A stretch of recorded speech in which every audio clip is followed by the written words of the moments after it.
Good evening, witches, warlocks, sorcerers, adepts, friends, fans, family, and followers to Season 4, Episode 7 of the hit underground radio occult show known as Knights of the Nephilim, brought to you by Celestial Oddities Radio and the Coterie of Semil Arcane Occult Order. As always, I will be your host and guide on this obscure and mysterious journey into magic and mysticism, darkness and divination. I am Reverend Frater Crow, and it's a pleasure to have you listening tonight. Or today, I should say, because we're doing a special episode. Whether you're listening live, streaming after the fact, or you've downloaded this to your device for on the go, I do want to thank you for your patronage and support. Just make sure you click the like, share, and follow button on whatever platform you're tuning in from, whether it be iTunes, iHeartRadio, Spotify, Deezer, Spreaker, CastBox, Google, Amazon, YouTube, Facebook, or even Instagram.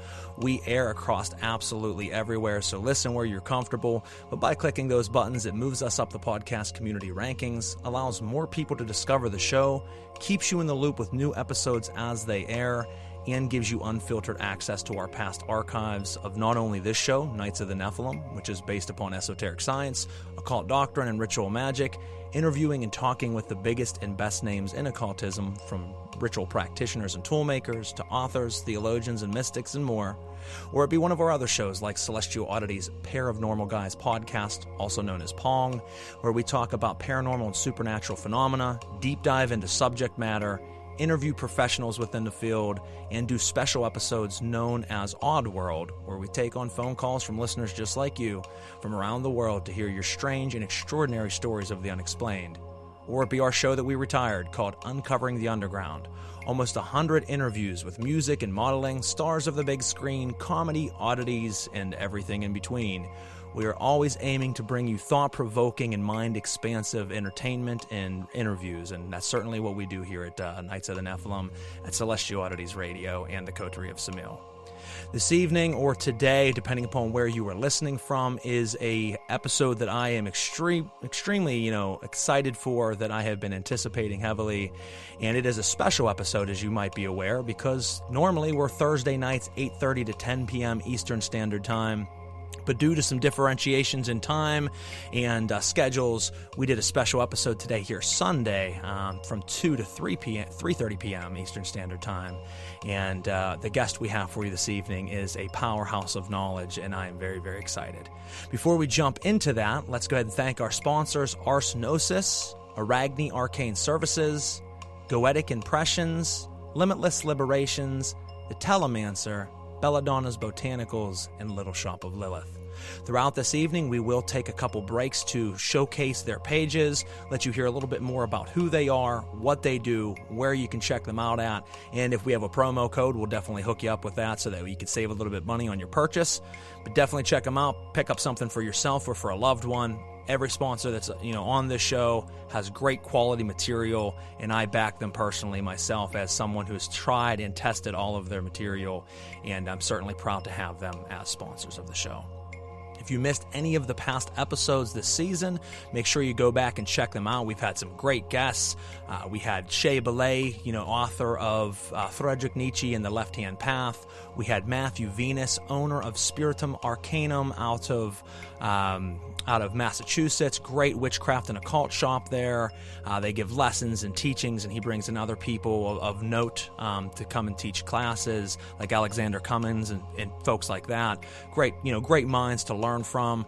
We have had Augustine Morier, the leader of the Abysmal Black Serpent Satanic Coven. We have had John Vermillion, who is the author of Asaya Kaluxa and his new book, Azaziel, which is a book of Azazel, which is very, very powerful as well. So we've had some great guests. We've had Lon Milo Duquette and some other great names as well. But tonight we get to add to those ranks the one and only David Rankine. And very, very excited to bring him on the show. So let's tell you a little bit about David.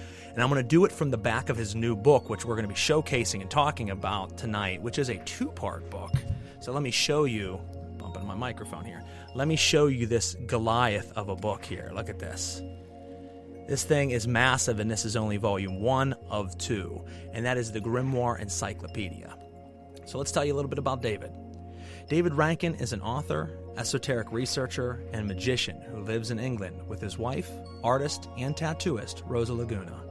He has been making major contributions to the modern occult revival since the 1980s through lectures, workshops, presentations, articles, and books.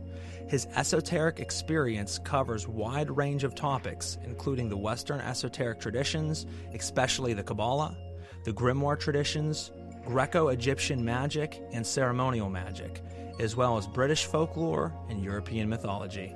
His work in recent years has been characterized by the publication of previous unavailable and inaccessible material on the grimoires and other areas of magic.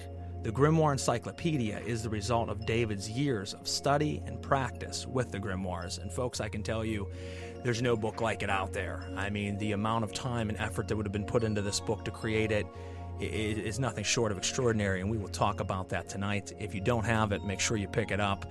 It gives you everything you would ever need to know about grimoire magic, and he's not even done with it. He has plans of expanding onto that later down the road, which is just mind-bending in itself. So as always, I will ask you to grab your ritual athames and put on your ceremonial attire, light your candles and focus your desire, step into the circle and intone the sacred names, give offering and praise, and stare into the flames as we conjure the spirit that is David Rankine.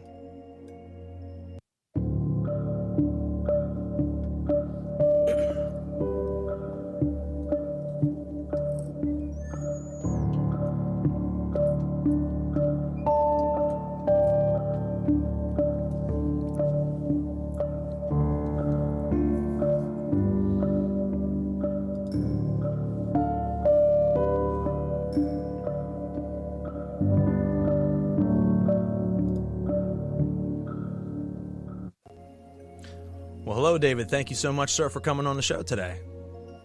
My pleasure. Thank you for having me. Absolutely. It's been, first and foremost, I just want to say, huge fan of your work, and I'm honored to have you here to pick your brain, talk to you a little bit about, a multitude of items and topics. So it's a filled day for me to really just jump in on things that I've thought about and wondered, another great perspective of, and certainly I know the fans out there, if you're listening and you have questions for David, please feel free to leave them and we will read them off. We will engage with them and jump into whatever you guys and gals out there want to hear. But I think we should start traditionally, as I often do with my show, and really just get a feel for how your journey started. I mean, I know that you started at a very young age, which is impressive. I mean, as a young child, you were drawn to books of magic and just esotericism and dove in kind of head first and never looked back. So can you tell us a little bit about that journey and how that kind of came to fruition for you? Okay, well, I won't do the whole I started casting spells when I was 2 kind of thing that people are very fond of. And I'll start with the actual magic, sort of per se. When I was 14, there was like an incident in my life which caused me to reevaluate things. And the day that happened, a friend gave me a catalogue from Occultique, which was this occult supplier in England at the time. We're talking like back in 1979. And there was a whole load of books in there. And I looked at it and decided I would get some and find out more. And the first 6 books I ordered were The Key of Solomon, The Grimoire of Armadale, Sacred Magic of Abramelin the Mage, Crowley's Magic, Levi's Transcendental Magic, and Francis King and Stephen Skinner's Techniques of High Magic. So I think even at that point my hand was being guided because there was like all serious hardcore material there. Absolutely. I read Techniques of High Magic, tried out all the stuff in there, and decided that was what my life was going to be about. I was going to devote my life to magic. From then on, I started doing 2 hours a day every day, meditation, doing the pentagram ritual twice a day, hexagram ritual twice a day, middle pillar, doing the stuff every day, building up the mental muscles and trying stuff out. And 16, did my first conjuration, which I look back now and think, oh my God, sometimes the naive and innocent get away with things that make you shudder when you look back on them. Absolutely. But it actually went surprisingly well. when I was 18, through a series of events, I ended up in a very old school magical lodge which focused on grimoire magic. It was very private, never met anywhere socially, we just got together and did the magic. And that was phenomenal training. And I had to leave because I moved away from the area, and you had to live in the area to be part of it. You couldn't commute there. That was just not how they did it. You had to live within a certain radius of the temple.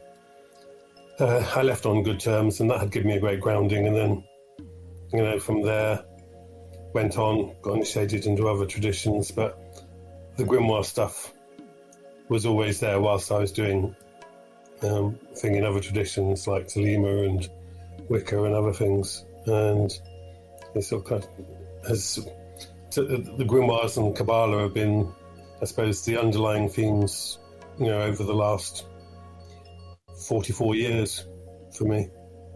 It's very impressive, though. Like you said, right from the beginning, something drew you in, because out of all the books that you could pick in the magic genre, to pick that selection of books is some heavy work there, like you said, for a young 14-year-old mind, trying to absorb Aleister Crowley and trying to absorb Eliphas Levi and those names. That's a deep read even for someone much older. So, what were you thinking at that time period when you first started to dive into it? I mean, was it something that you were just enthralled to learn more and more, or were you kind of hesitant at first? I mean, obviously you wanted to begin your path, but when you started to really dive in and hear the complexity of the workings and the mythology and the mysticism, what was kind of going through your mind at that time? Well, when I was younger, I had been very interested in mythology, and I said I wasn't going to do this, and I'm doing it. When I was 10, I read the Tao Te Ching, which was my favourite book of all time, or Tao Te Ching, if you prefer to say it like that. And I also worked through Jung's works, which I found interesting in places and tedious in others. But I was a prolific reader. I was taught to speed read when I was young, because at school I was picked out as having aptitude for maths and English, so I was given extra lessons and doing stuff that was like years ahead of where I was, where people were in the curriculum. So, and I think though maths and English being my two big things, magic really appealed to me, because magic has so much maths and English. Yep. It's structured completely pretty much on math and English, absolutely. So, something just clicked when I started reading those books. And, this is it, this is what I'm going to do. I took the oath that's in the back of Techniques of High Magic and devoted my life to magic. And it just carried on from there. Well, it makes sense that obviously you had an affinity towards obviously learning and jumping into magic at an early age, because you're not hearing too many 10, 11-year-olds reading Jung's work and being able to even understand at all what they're reading. And as you said, the grimoire work, at the age of 14, that separates you right there. And I mean, as I said, earlier, for the few minutes we got to talk prior to the show starting, there are several great minds that come to mind whenever I think of the modern age of grimoire renaissance and writing and getting the practitioners in their hand the work that they need to learn this lifestyle and this form of magic. And your name obviously is one of the forerunners right there in the front. I mean, you and Dr. Stephen Skinner and Joseph Peterson, you guys have an uncanny knack for what you do. I mean, it's not everybody that can absorb the material and be able to express it and translate and put it out in ways that the rest of the world can consume it and practice it. And that's something when I was, you and I started kind of interesting, because I know I listened to another interview of yours, and you said about, ordering out of one of those book catalogs. And that's actually how I started my magic journey. Is I ordered books, for some reason was drawn to it, and ordered books and started magic. And just like you, I did my first conjuration, just, I'm only speaking for myself here, but in just such an ignorant way that I didn't follow any of the guidelines properly. I kind of just winged it, and it got results, but it also made me realize I needed to step back and really start studying this. So I took some time off from trying to do any type of conjuration, and then just read and absorbed and tried to adapt these different thought patterns. And that's whenever I started coming across people like you and Dr. Stephen Skinner many years ago.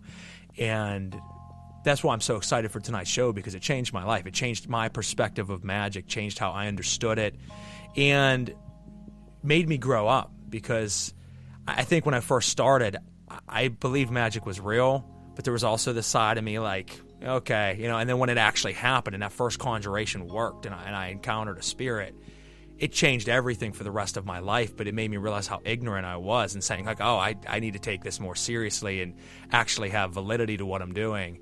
And that's where, obviously you come in some of your cohorts. So I thank you for that, because it's been a big plus to me. And it's obviously I'm seeing comments come in that I haven't even read yet, saying how much your work has helped others. And I'll pop those up on the screen here in a moment. But that's extraordinary. And like I said, it certainly shows in your work. I mean, as I said to the listeners at the beginning here, we're going to talk tonight about, the Grimoire Encyclopaedia, which is a well-house of everything grimoire, the magic that you can think of.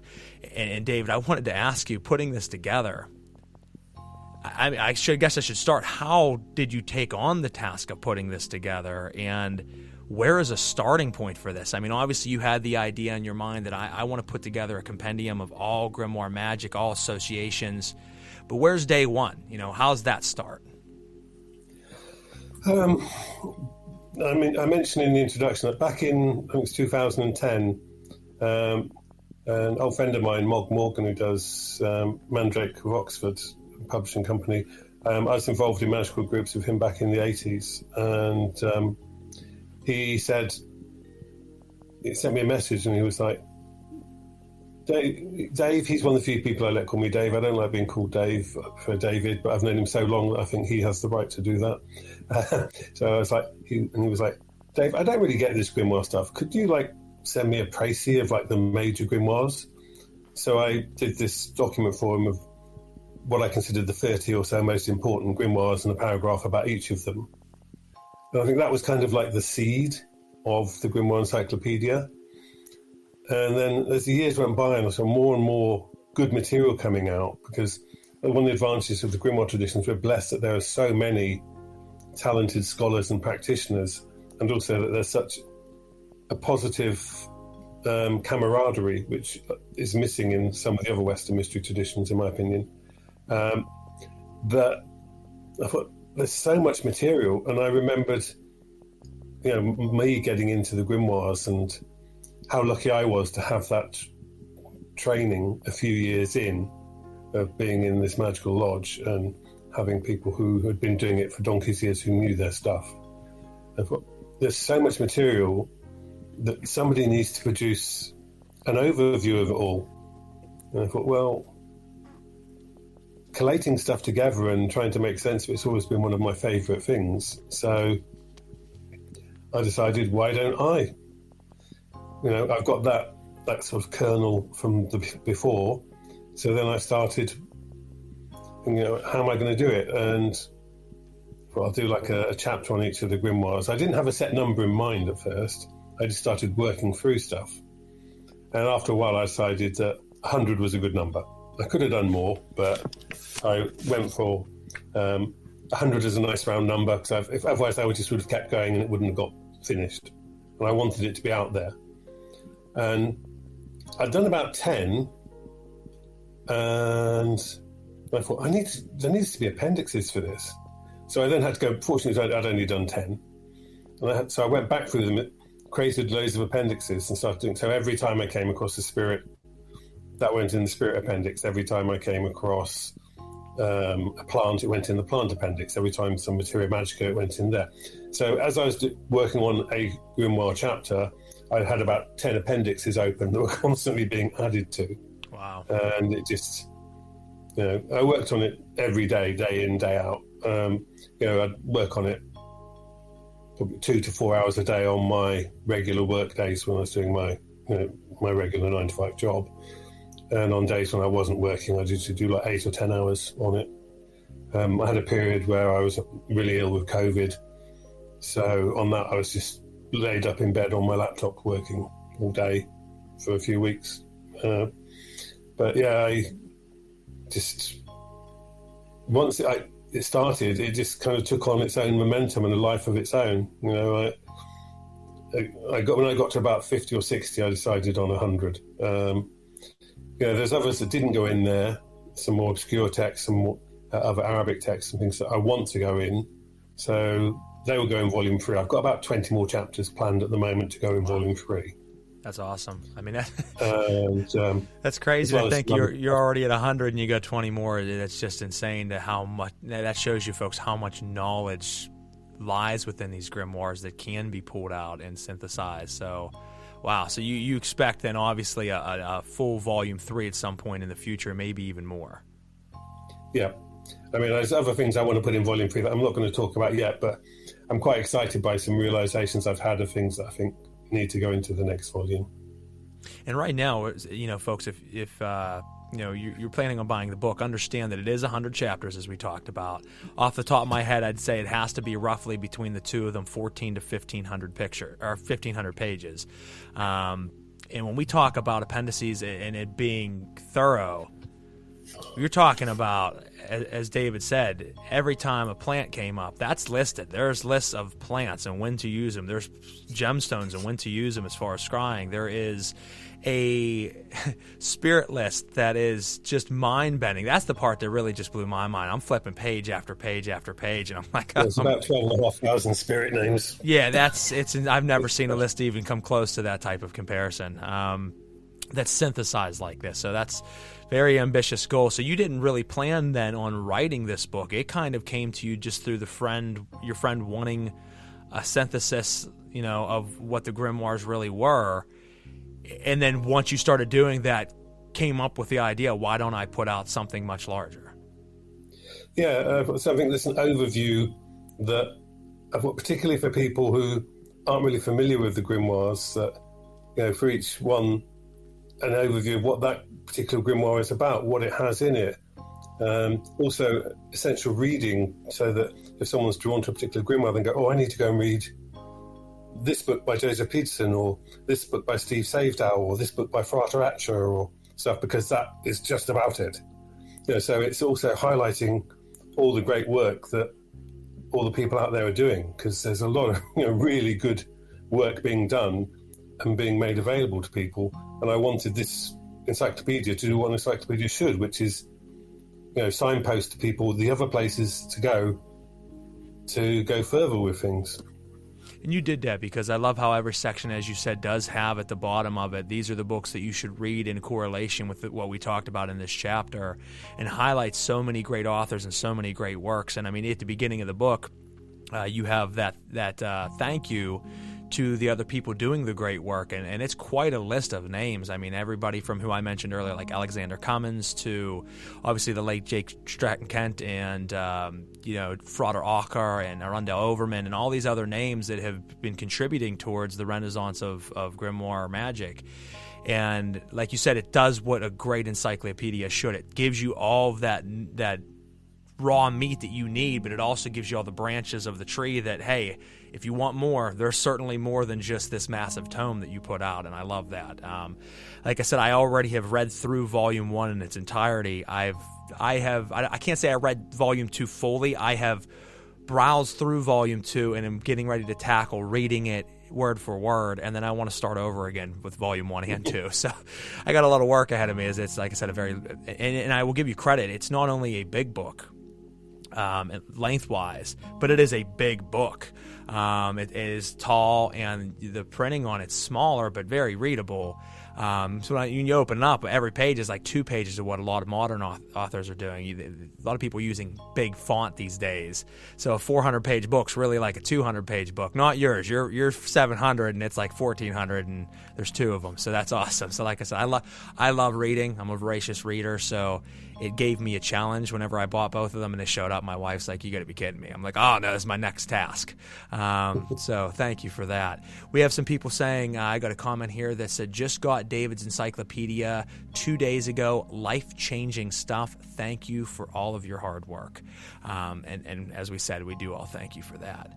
So some questions I wanted to jump into, and I did write a couple of them down. I normally free flow, but there was a few things I wanted to go into. I know it can be both a gift and a curse modern days because we have so much technology at our fingertips now that, as you said, there's so many great authors out there. There's so many people able to jump into ancient tomes and work that just wasn't happening before, and there's a lot of access that wasn't there. But unfortunately, with so much access and so many people writing, there's so much misinformation. There's so much cloudiness that people don't know how to look through and find where their starting point is. And it leads to a lot of misdirection. And I know one of the things that you said in your book, which I heavily agree with, is it's okay to add something to the practice, but you should certainly do that before you ever take something away from the practice, and only ever take something away if you fully understand why it's there and what you're taking away. And I work a lot of left-hand path modalities. I've always been a left-hand path practitioner, and what I find in my arena of things is a lot of people that just have absolutely no idea of what they're talking about. They instantly, I'm removing angelic names, I'm removing the barbarous names, I'm not using a triangle of manifestation, I'm not using a circle of protection or a vehicle of operation, and they just throw everything out, like the baby with the bathwater, and I guess it's to be anarchist and be rebel and, I don't do anything Abrahamic or anything like this, but they don't understand that you can look past the lens of Abrahamic religion, or you can look past angel names being offensive to daemon names, which it's not, and look at what it really is and why it's there. And as we said earlier, mathematics, resonance of words have binarial code behind them, and when you're using them, it helps restrain the spirits that you're working with, and there's reasons for them being there. So a question that I want to ask throughout your research of all these different grimoires, one thing I see a lot of people throw out when it comes to ritual these days in the left-hand path of things is the circle. And that's one thing that I've made changes myself. There's things I've eliminated or added over time. One thing I've always kept true, at least when it comes to ritual or grimoire magic, is keeping a circle. I would ask from your perspective how important a circle is to ritual magic, and what you've seen going through all of these different grimoires, how pretty much all of them have linked a circle of some sort, and very different circles, but all have circles of manifestation to use as your vehicle of operations. What can you say about that? Yeah, absolutely. As you say, pretty much every grimoire, one of the linking features is the magic circles.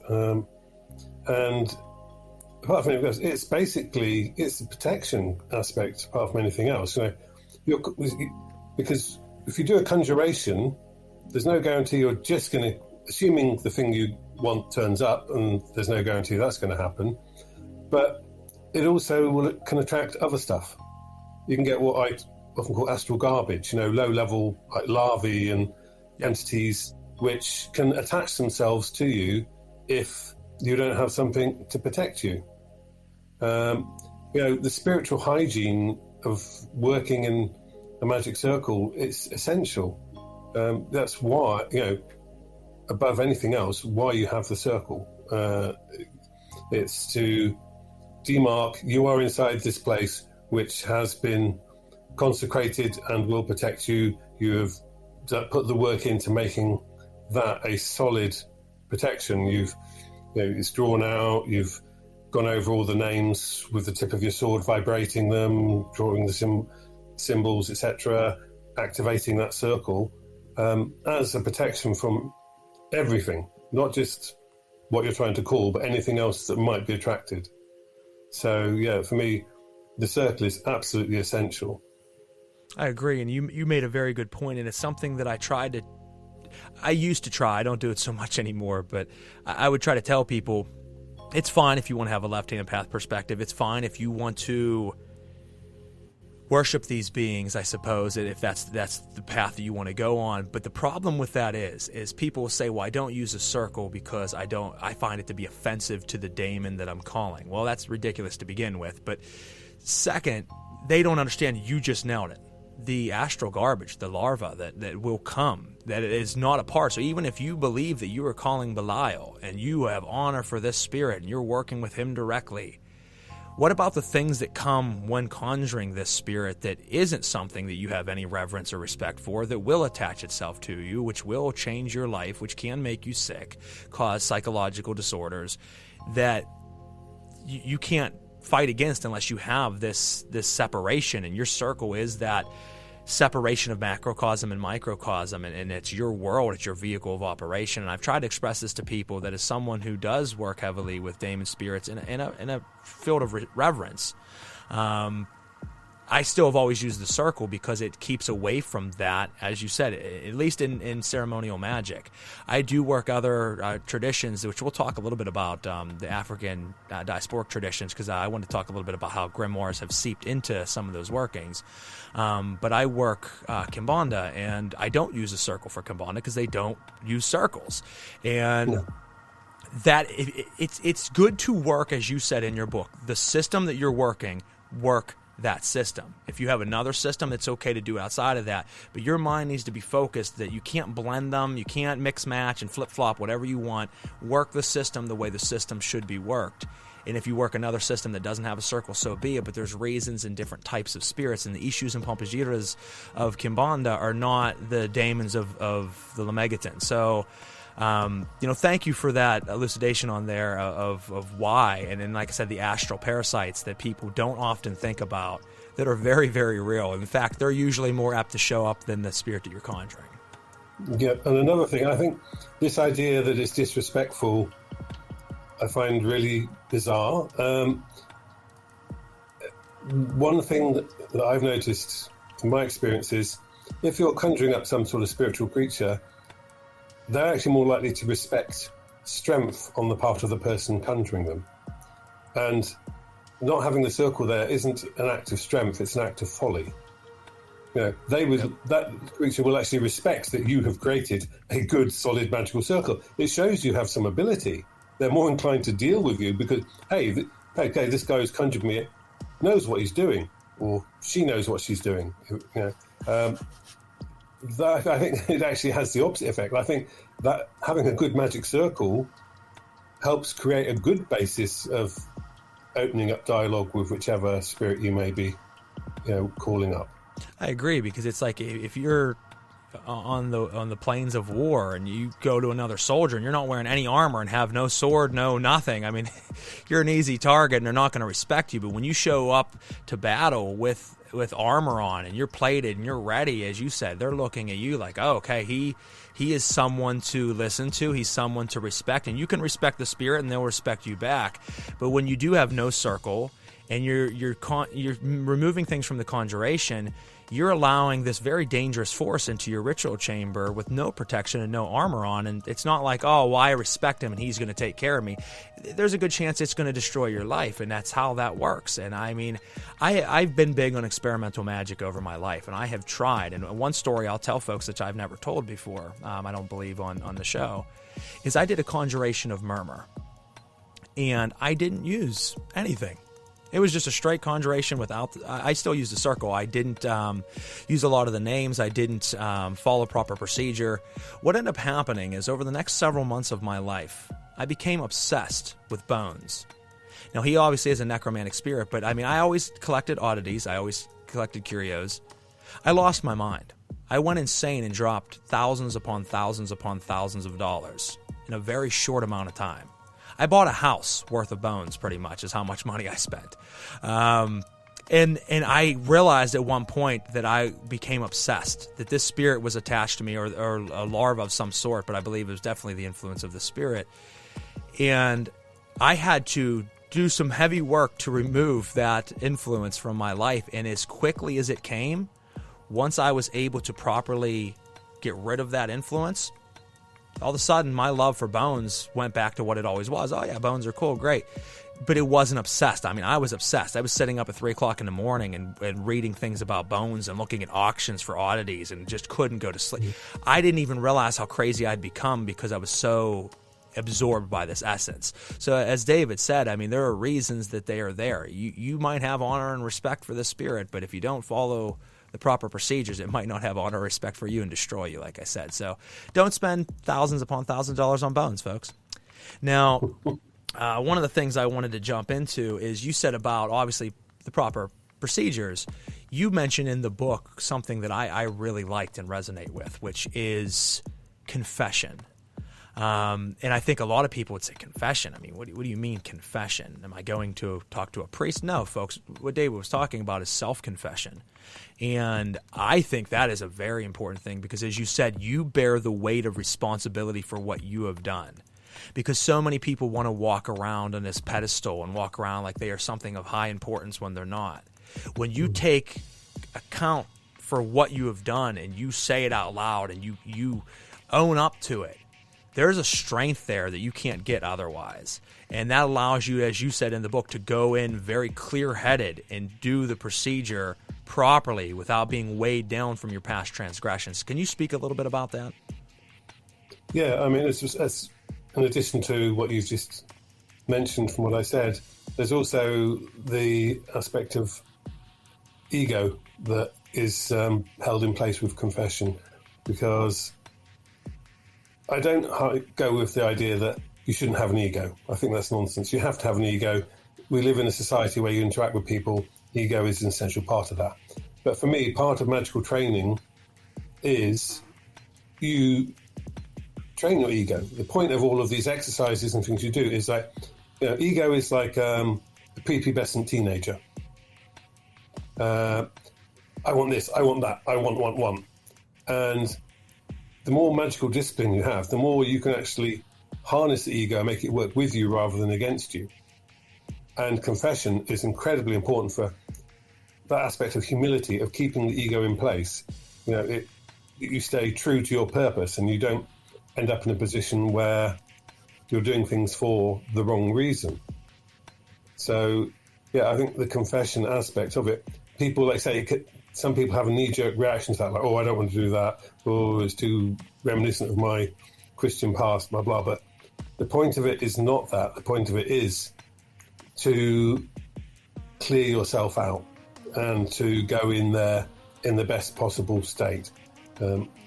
By the same context, having done the work to train your mind, your powers of visualization, concentration, etc., obviously are a good thing to have done before doing grimoire magic.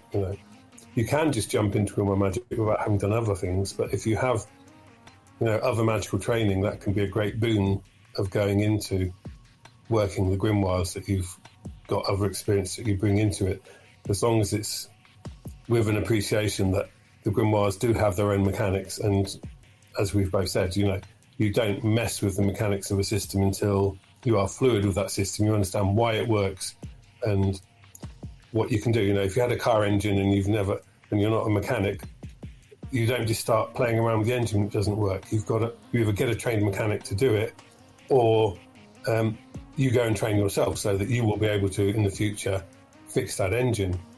And once you can fix the engine, then you know what to do. But until then, you're likely to make a mess of things. Well, what I find strange is, like I said, and I have no problem talking shit on a lot of people within my own realm of, like I said, diabolism and left-hand path. You have people that will say their procedures of what they're doing is grimoire magic, but it's not grimoire magic. It might be ritual magic. You are performing a ritual. There's a difference, folks, between ritual magic and ceremonial or grimoire magic. If you were removing all barbarous names, circles, triangles, angel names, correspondences, and you're just summoning a spirit with a demonic N and a sigil and things of that nature, it still has a potency. I have done it and still do those types of practices as a separate practice from grimoire magic. But it's not grimoire magic, and I see so many posts of people talking about doing grimoire magic, and I'm like, but what grimoire is that from? And if it's from a modern one that someone just put together, it's a little bit different. There has to be a defined line between the two of them. There can be modern grimoires that are still potent.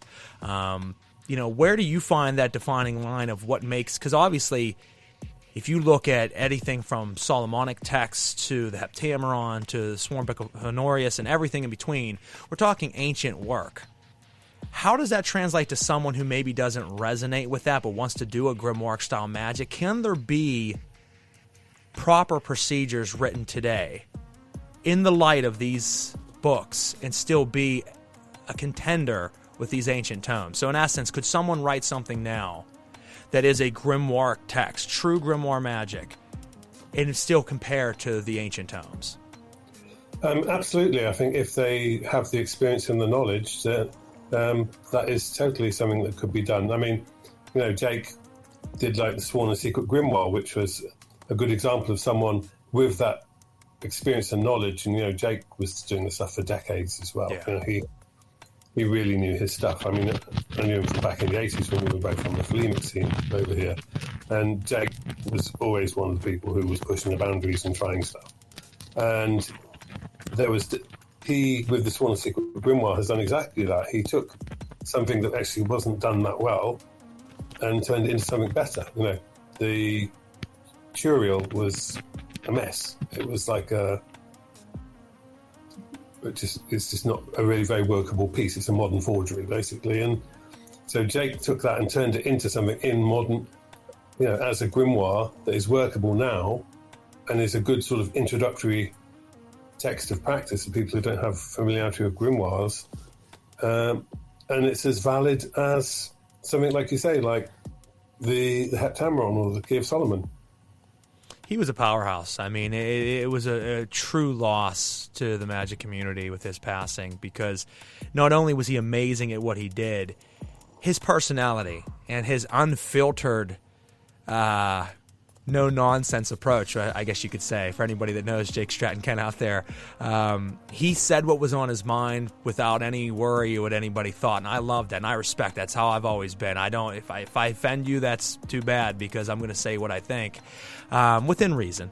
But Jake did that, and I love that about him, and his work is profound, and I know it's influenced so many people out there. And someone I know that I find to be very influential as well is Frater Acker and his work, and it's heavily influenced by Jake Stratton-Kent. And I'm glad to hear you say that. I wanted the listeners to hear it from you and not from me, that there is still workable magic that can be made today that is powerful as ancient tomes, but it has to be well thought out, and there has to be reason for what is done. I will express that to the day I die, that there has to be reasons. You can't just create a magical system in the next 3 weeks and say that is of potency unless it can be done again and again and work. Now, one of the things I wanted to go over too that I think is often left out by a lot of practitioners is, you said there's a lot of people that want to contribute the confession, for example, to Christian faith and say, well, I don't want to be a part of any of that. I've always, as a diabolist, I've always said that I think, as I mentioned earlier, it's one of the strengths to be able to own up to whatever it is you do. When I triumph, I know I'm the reason that I triumphed. When I fail, I know I am the reason that I failed, and there's potency in that. A second part of that, though, that I think people look at it like, ritual consecrated baths and purification and blessings of myself before ritual. I notice people that will follow grimoire magic but skip that step, which baffles my mind, because I think that is one of the most important things you could do going into ritual, because spirits can smell us, folks, and they will actually make mention to this. You might not stink, but if you don't bath before ritual, they might make mention, and it has happened before. You should be consecrated, plus it empowers your body. It consecrates your body just as you would a tool in ritual, which you should also do before magic. David, speak to us about kind of the thought of ritual consecrated baths and why they're so important to magic, and the consecration of tools. Yeah, I mean, in the practice chapter that's at the beginning of the book, I really stress this because, I use the term of magical momentum, of that build-up to reach a critical mass of all of the things put together to succeed. And the purification at the beginning is an essential part of that. As you say, you are preparing your body. It's part of the process of purification of body and mind through the baths, the confession, etc., to get you into that one-pointed focus that is the place you need to be at to do conjuration. And likewise, consecrated tools. You wouldn't just grab something off the shelf that might be dirty, that's not clean. So things have to be spiritually clean as well as physically clean. This is essential. And as you say, there are instances of spirits smelling things. I mean, that's the whole point of the foul-smelling things, to drive spirits away. And like William Lilly in his autobiography talked about this magician who conjured up demons for audiences, and he would do it when he was drunk, and the spirits would complain about his drunkenness and that he smelt because he didn't bathe. The fragrance thing is a key thing with working with spirits. They like nice smells. Interestingly, it's the smell they like. It doesn't have to be the smoke. That's the point I made in the book as well. From that point of view, in the modern age, oil burners can work just as well and not produce loads of smoke. So if you've got chest problems or asthma or stuff, you can still get the fragrance to achieve that effect without having lots of billowing smoke everywhere. I'm a great believer that magicians use the technology of the age, and there's no reason that we can't update some of the grimoire stuff with things that are equivalent, like I say, for example, oil burners rather than incense. Also, oil burners won't set off smoke alarms, which if you've got... And they're easier on the eyes, too. They're easier on the eyes, because I will tell you, if you're trying to scry and you're burning, if you have charcoal incense and you're burning, opal or any different type of incense, and you have a lot going, and you're trying to stare at that scrying mirror for a while, and your eyes start to feel like you have pepper spray in them, and they're burning because the smoke. Oil won't do that, and that's very. You mentioned in the book, normally you're gonna have 2 or 3 people in part of your rituals, preferably. But if you are a solar practitioner like me and I'm doing everything myself, folks, if you are burning and your eyes are on fire, you're going to have a hell of a time focusing on seeing the spirit in a crystal or on an obsidian mirror if you have billowing smoke. So I love the fact that you added the oil factor to the book, because that really, as you said, it's a reflection of the age. That wasn't possible back then, but it is very possible now. So that's one of those things where there's a lot of purists out there that would say, oh, no, it has to be. And I mean, I have a problem with ritual purists because I believe to an extent you need to follow those guidelines. But I also need to know, to some folks, they are so hooked into being a purist that they overlook things like that. The scent is what does it. As you said, it either brings them in or it'll drive them away, and you're getting the same sense without the effect of the smoke. Yeah, I mean, I can appreciate ritual purity to a degree, but you can't let it ossify a system. Yes. It has to continue to progress. And if you look at the grimoires, you look at the first ones like the Swan Book of Honorius, and those early ones, they're very heavily angelic. Yes. The earliest ones, you get the Virgin Mary. She kind of largely disappears, for example, like the grimoires within a couple 100 years. The processes get simpler. You get more demons and other spirits in them as the grimoires come through. It's a natural progression, and we can't just go, okay, there's this amazing grimoire stuff, and yes, they are amazing, but at the same time, they're not going to stay frozen in time. We live in this age of unparalleled access to information, which, back in the Renaissance, you wanted a copy of a manuscript, you had to find somebody who had it and get it copied. You couldn't just go on Google and find that some museum library has put it on there for you to access and just be able to look at just like that, thank you very much, or buy a book where somebody's translated it for you. So we live in a time where there's unparalleled access to the information, and things need to keep moving, but moving in a way that maintains what works in the systems. Correct. And I love the fact that, too, you mentioned one thing that I'd never really heard anybody talk about before, but it makes perfect sense.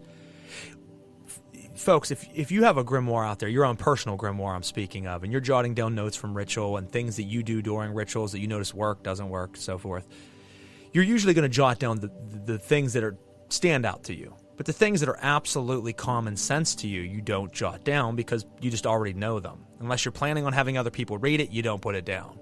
Well, that's how these books were. A lot of the grimoires that we have weren't originally probably planned to become famous and be known. Some of them were personal grimoires that eventually got leaked. And I love how you had said in the book that there are things missing from some of them because they didn't think to write them down because they were so second nature to them, but it might be very vital to the operation that someone taking it word for word is not realizing that there's pieces missing. speak on that if you don't mind, because as you compared multiple grimoires, you're seeing, as you said, things that are congruent amongst all of them, things that have, certain ones congruent and other ones completely missing. Do you feel that there was just a lot of things left out because in that day and age, they just knew that needed to be a part of ritual operation? Yeah, I mean, absolutely. If you look, for example, at the Key of Solomon, they've got all the consecration stuff that's in the Key of Solomon. There are so many Key of Solomon manuscripts. We're talking about, when Steve and I were doing Vertical Key of Solomon, we found, including, I suppose, Hagmantia's, over 150. Wow. There's nothing else that comes close to that, apart from the Ars Notoria. A lot of these grimoires, there's maybe 1, 2, up to half a dozen copies. Most of them only 1 or 2, or even just 1. So to me, I think the Key of Solomon was kind of expected, if you were doing other grimoire stuff, that you'd probably had or had access to a Key of Solomon, so you knew the consecration stuff was in there. So you then wouldn't put it in your own one because you already knew those techniques. So yeah, I mean, that's why I did that chapter on practice and my own sort of the sequence of what I think all the steps that need to be gone through, so that people can see a working map, if you like, of the start to finish of conjuration. I wasn't saying this is the only way to do it, just trying to say to people, these are all the steps. Your grimoire might not have all of them in, but doesn't mean you don't need to do them. You want all of this to achieve the maximum magical momentum to have the best chance of success. And at the end of the day, even if you do everything right and you've made and you've consecrated your tools and you've got the right timing and everything, there's no guarantee the spirits can turn up. They don't always turn up. You can do everything right and they might not turn up. And also, you have to bear in mind that it can be an endurance, like a marathon thing. You can do conjurations and they can take hours. They're not necessarily going to turn up the first time you do the conjuration. You might have to repeat it a number of times. I've done conjurations where I've done it and I've not really had a good result. And I've gone back afterwards, what did I do wrong? What steps did was there things I didn't do? Like, I'll give one example. I got a bit cocky at one point because I'd had some good successes. And I was doing quite a big angelic conjuration. And I only did 3 days of preparation of the purification and stuff beforehand and the bathing and confession and stuff. And it didn't work. Normally, I would always do 7. Okay. 7 full days. I only did the 3. It didn't really work. I got a little bit of reaction. Certainly wasn't from that. I mean, maybe it might have been a very minor one sent along from the angel, which I didn't get the connection. And I think that was due to laziness on my part. So that was like a really good object lesson, because I had worked with that particular angel before and had good contact, but I had got lazy. You can't take things for granted. You have to keep your standards up of the practice and the effort that you put in your preparation and your purification and stuff. And that's one of the biggest things I think that people do skip out. Putting confession and all the other things aside in ritual baths, I think that the fasting is one thing that people don't do because it's the hardest. And I believe in suffering for success, I guess you could say. And I don't think a lot of people do. They don't want to be hungry. They don't want to be abstinent. They don't want to do these different steps that are not comfortable. But it's not about being comfortable, folks. It's about doing what's needed to be able to get a successful operation. And, I like how you said, the food one is the one that I understand, as you put, I understand that, maybe a day before or so, you go to just strictly drinking apple juice to give yourself something so that your blood sugar is where it needs to be and you're not eating, you are on an empty stomach, which is very important. But one of the biggest things I think people want to skip out on is the retention of sexual fluid. I don't want to go a week without being intimate. Well, that's fine, folks, but you're probably not going to have near as potent of a reaction. That is the one thing I will say, personal observations, that if you retain that energy, it'll come out in ritual. But if you do not retain it and you let it out the night before a ritual, you don't have that powerful of an experience. I mean, I've always compared it to a wine cooler and moonshine. I always say, you can probably have the wine cooler every time you do an operation. Some type of effect, some type of feeling of atmospheric change in the ritual chamber. But is that all you're looking for? Are you only looking for that wine cooler, or are you looking for the moonshine? I mean, if your purpose is to go in there and have a reaction and get a feeling from it, do you just want to have something that's a slight buzz, or do you want to really get the good stuff? And for some of us, we want the good stuff, so we go all in. And I love that you explained that and how you did lay out a path working of, this is how from start to finish to set up an operation. Because for a lot of neophytes getting into ritual magic, there are so many different sources, as we said. They're trying to read the Keys of Solomon, and then they're reading the Sworn Book of Honorius, and they're jumping around. They're like, where do I go from here? And this one says this. You lay it out that this is the structure of the operation, and you can do it as needed. So I really appreciate you doing that for the viewers and the readers out there. I wanted to jump back a moment. You had said something that made me just think of a question, that the angelic invocations and evocations are usually much more extreme and much more detailed than the demonic. Do we think that that's just because things got simplified over time, or do we think it's the energies that we're working with? It angels or angelic currents seem to require a lot more catering to them to get them to come through and work appropriately, whereas demonic spirits closer to our realm, closer to our resonance, seem to want to work with us without the huss and fuss. I mean, I've always, and I agree with that, it seems like you're jumping through hoops a lot of times with angelic workings to really get that strong connection, and they're usually not as forthcoming.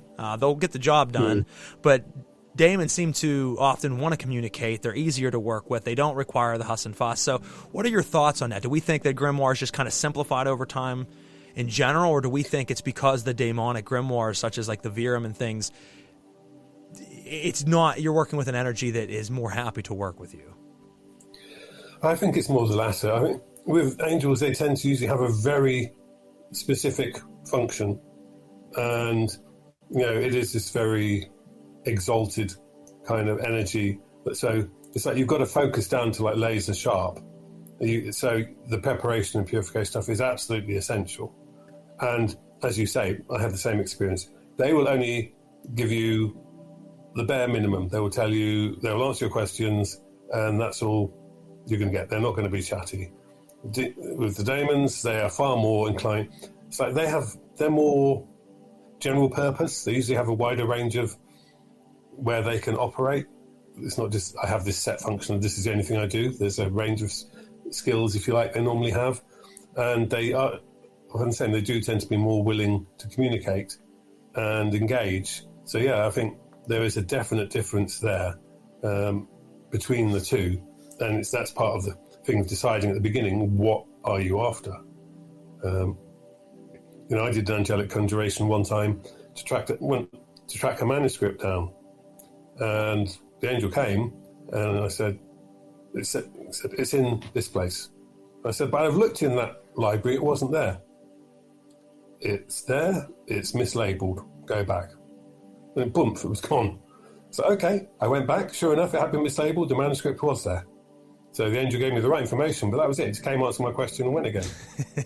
Yeah, they don't seem to. I don't want to say that they feel it's an inconvenience, but they almost feel, I think sometimes feel it's an inconvenience. Like when we do conjure an angelic spirit, they're just they give you what you need, and they're just like, okay, I'm leaving again. Where it's almost, and I by no means mean disrespect to the demonic spirits, but I almost feel like I can consider them more of like a dog. A dog wants to be your friend.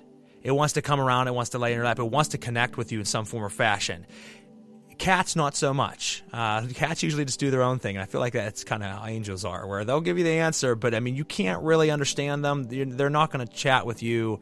They do how they do, and I think so many people have a misconception of angelic spirits, and yeah, I don't have a whole lot. I've always stuck more to the demonic side, but the experiences I have had with angelic experience has always been interesting. Let's say that. Very, very quick, very quiet, like you said, not chatty, just to the point and done. But yeah, I mean, go ahead. Spirits, planetary intelligence is more chatty, also easier. When people say what should I start with, I will usually say direct them to like the Olympic spirits or the planetary intelligences. I think before you go into angels and demons, way better, way easier to get in and get good results with. Because, like I say, we both had that experience. Once you have that first encounter with a spirit, it changes everything for you. It's certainty, not faith. You no longer think, oh, maybe this stuff is real. It's like, whoa, this stuff is real. It's out there, and I can interact with it. It's just changed your universe forever. So, if the first conjuration you're going to do, I really strongly recommend, say, preferably Olympic spirits, but also planetary intelligence is good. No, I think that's great advice. People. I agree with you. I think that's strong advice, because otherwise it might throw you for a loop, because I didn't follow that advice. Like I said, my first time I went straight to demonic evocation, and it worked, and I wasn't ready for that. So when it actually happened, I'm like, oh, shit, like I wanted this, or at least I thought I did, but I don't know what to do now. And there's nothing more embarrassing to yourself than when what you call shows up, and then you're like, now what do I do? Because you're wasting everybody's time at that point. I have a question here from someone who just left. It says, is there a reason that they won't tell you that I'm not quite sure how he worded it. Is there a reason they won't tell you because you will destroy yourself? I think what that's asking, is there a reason that if you're doing it wrong, the spirits don't necessarily tell you and will let you fall into error? What is your take on that? I was reading that as referring to the angels. Angels are, I think it's just they have a job to do, and so they will just give you what is required. They just do their job and they're gone again. Just look at the name, Angelos, messenger, daemon, intelligence. The difference is there just in the basics of the name.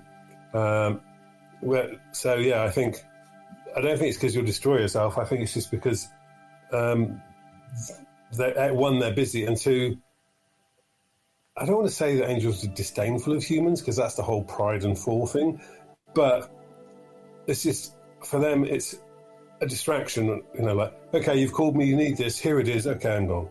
Yeah, I agree with that 100%. They're distracting me from doing my job. Whereas with a demon, it's like, you want to chat, okay, let's party. If they've actually turned up, you've done it right, and they're there, then, and it's like, from there, possibly building up the relationship with them. I mean, one thing that does make me cringe somewhat is I've had people come up to me and say, I did this week and I did a conjuration every day. And I'm like, how the hell did you do that?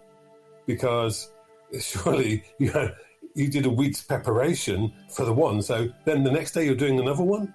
Where's your preparation for that? Exactly. It's a different spirit. What respect is there for that spirit? Do you think you're going to get results from all this?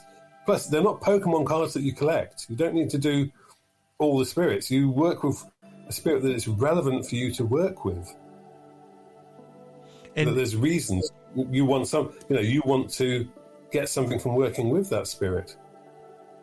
And we've talked about that on the show in the past, where, and you said exactly what I've said, Pokemon. I've actually made that exact comparison where, got to catch them all. It's not like that, folks. I've met so many people that have told me, well, I'm working my way through all 72 of them. Why? I mean, I don't understand the necessity or why anybody would want to take on that task, because it should be, and in the years I've worked through the grimoires, I've worked with maybe 15 spirits. That's it.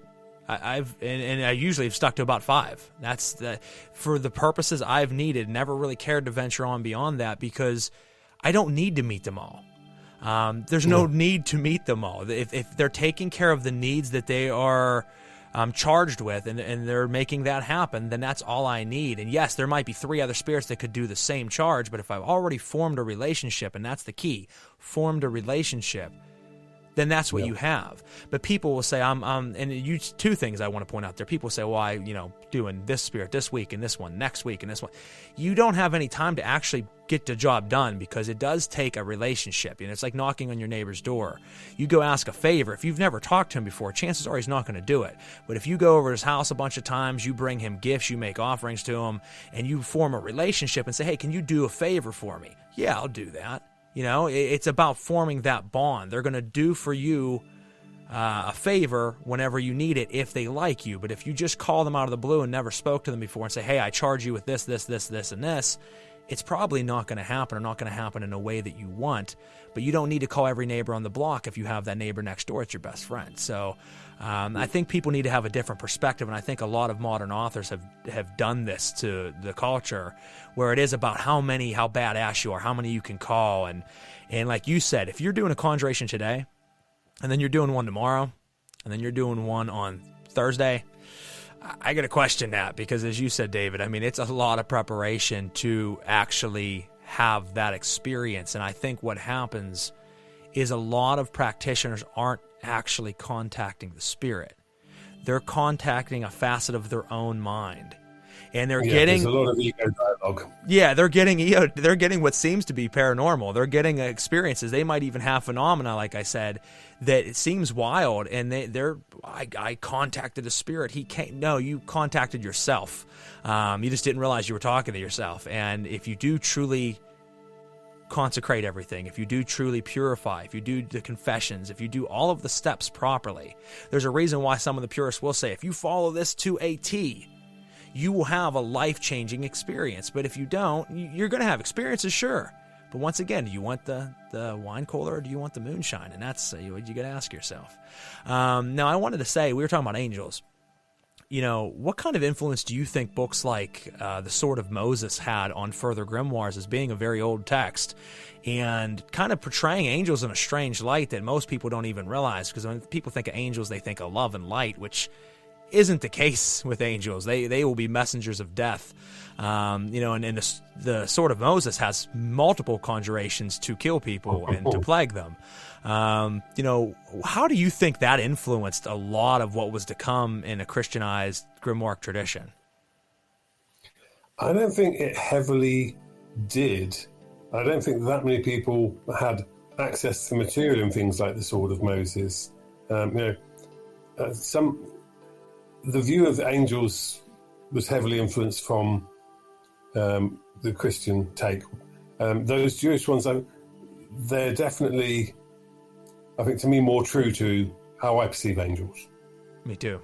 But I don't think that was the way most people doing the grimoires were seeing them. I think they had more this view of, there's this Christian hierarchy of this angel does this and there's under this, and we've got the 9 orders. And I don't think that many people had access to it to be heavily influenced by it. I mean, I think the Sword of Moses is a really interesting text. It's damn near impossible to work, though. I started to mess with it and I backed off because I can't repeat those chain of names. I can do names. There's a really good book that came out recently, which I mentioned in the chapter on the Sword of Moses, that came out in the last couple of years. There's a good book on working with the Sword of Moses out now. I believe Harold Roth put that out, if that's the one you're talking about. That's the one. Yeah, I had him on last season. We talked about that. Great guest. Great book, folks, if you haven't checked it out. Yeah, because I tried to do the previous translation of it years ago when I was a teenager. I found it and was trying to go. I was incomprehensible. I'm like, it's a cool thought, and it's cool to show these angels in this light, which is more, as you said, in the light of how I believe they were. But there's no way anybody could work that, where now Harold has taken it away you can. Yeah. Absolutely. Now, I want to add, one thing, as a side note here, folks, like I said, if you look at a lot of people saying they don't want to call on angels because they think it's disrespectful to bring this light being against a daemon, one thing you have to understand is if you at least go by David and I's perspective of angels, the angel is probably more terrifying than the demon.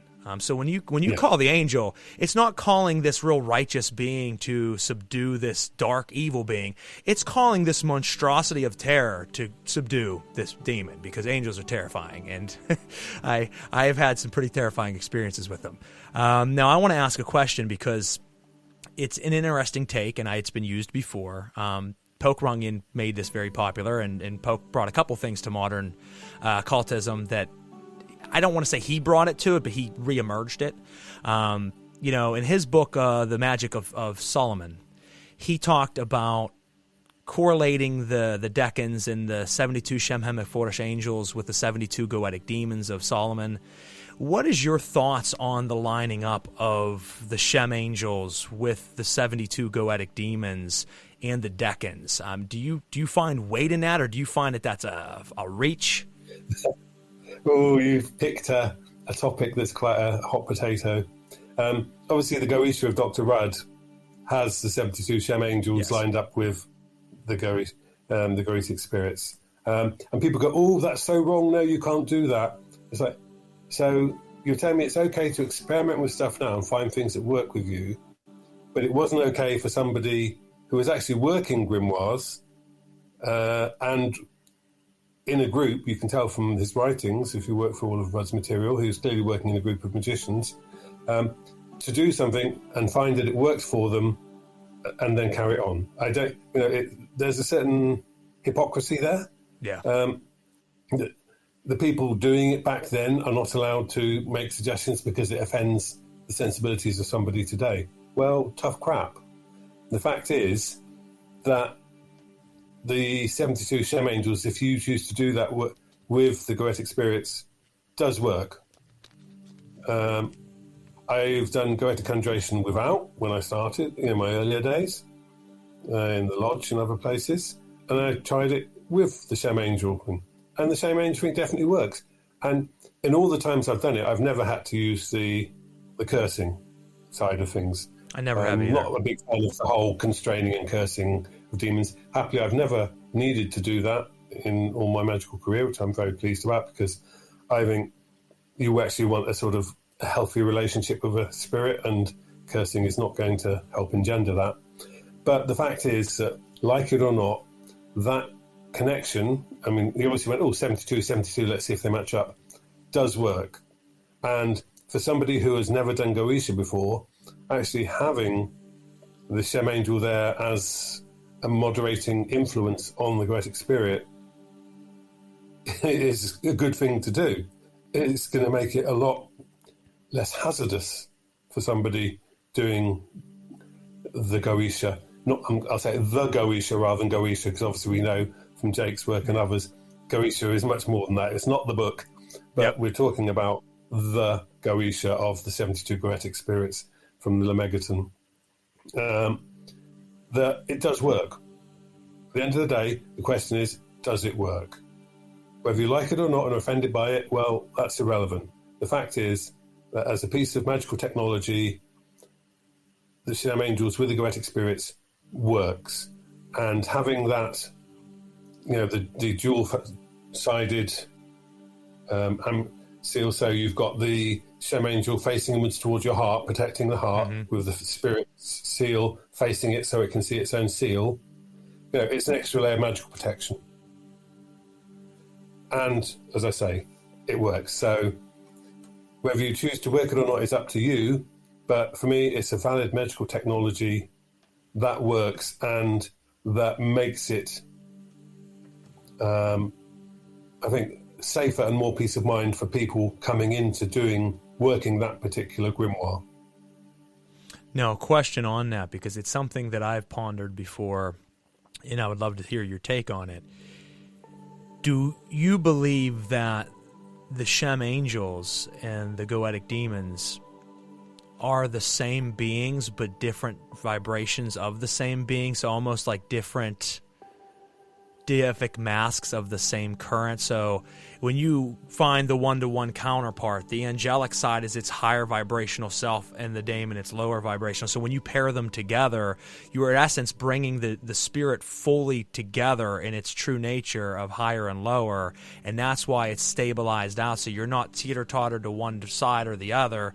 You bring it together in equilibrium and balance.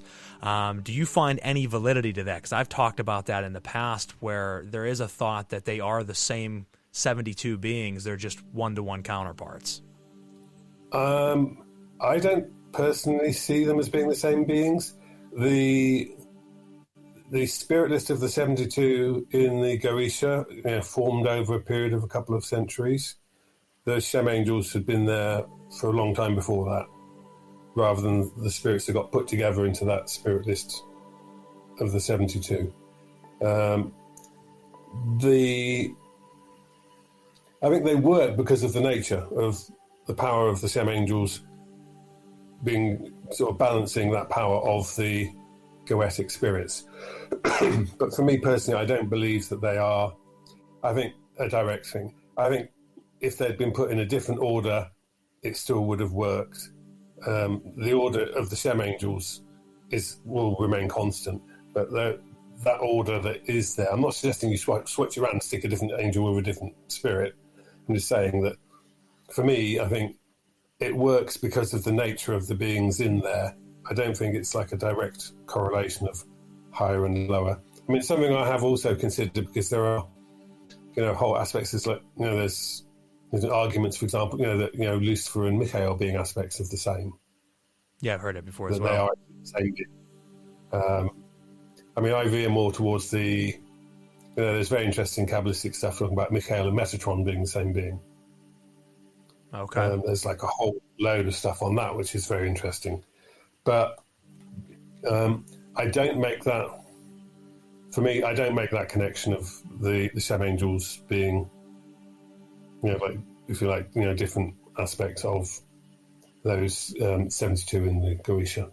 No, thank you. I really wanted to see, like I said, your take and understanding of that, and that is interesting, folks. Something out there to certainly ponder on, and look into that if you're not familiar out there of the Goetia of Dr. Rudd that you and Stephen Skinner put out together, the rework of that, which is a great book.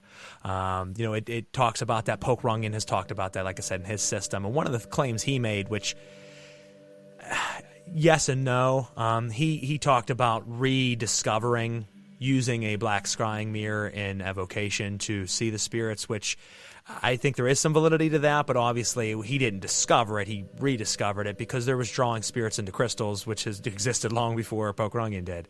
What are your thoughts on using a scrying mirror as the medium base? I know within the grimoires, there's hundreds, dozens, if not hundreds, of different ways of scrying and doing divinatory acts. What is your thoughts on using specifically a scrying mirror to see the spirit in full visible appearance? Yeah, absolutely. I mean, there's an obsidian mirror that was used by Dee in the British Museum in London. I've used an obsidian mirror a lot. It's one of my main sort of tools. Well, mine as well. It was. I haven't replaced mine yet because, unfortunately, it got trashed in the fire that happened a couple of years ago. I'm sorry to hear that. Destroyed the flat that we were living in. But so either that or a crystal ball. I still have the crystal ball. I think the obsidian mirror is a great medium for spirit contact. I'm a big fan of obsidian mirrors. And again, with them, that goes back into other cultures. Like you have the whole Aztec thing, Tezcatlipoca. I mean, his name literally means mirror that smokes. That process of the mirror smoking before you have your vision in the mirror. So we see them being used in other cultures for spirit contact as well. Yeah, I love the obsidian mirror as a. It'll be one of my two choices, that or crystal ball, for when I'm like doing the conjuration into it. I think that's the best way for most regular people to experience the sight of a spirit, because there are people out there, and I'm not one of them, that will say, I see them to visible appearance in front of me in my own eyes. I've seen them in vision through meditation. I've seen them in trance work. I've seen them in scrying. I don't see the spirits. I'm not that sensitive to be able to see them in actual physical appearance. So for me, a scrying mirror has been a wonderful way of doing so, because I can go into a trance gaze. I can go into deep states of meditative mind and hypnagogic staring, and I will see them in the mirror, and it usually works pretty phenomenally. So I always thought that to me was the most streamlined way of seeing them, because I can't seem to reach beyond that. Absolutely. I think very few people do see them physically very often. If someone claims they're seeing them all the time, I might look a bit askance at them. Yeah, prove it. But having that mirror or ball, as you say, is that gateway to them, you then also remove the constraint of spirits, if they do physically manifest, are not very comfortable in our environment for a long period of time. It's akin to taking a fish out of water. It's going to start dying pretty quick. That's why that you see with the spirits, normally there's whole thing of, if they manifest, they're there for an hour and then they're gone. If you have that medium, so you're contacting them and they're in their own realm, like this conversation we're having now via the internet, it's the same principle, but through a mirror to the people in the spirit in this place and you in your place.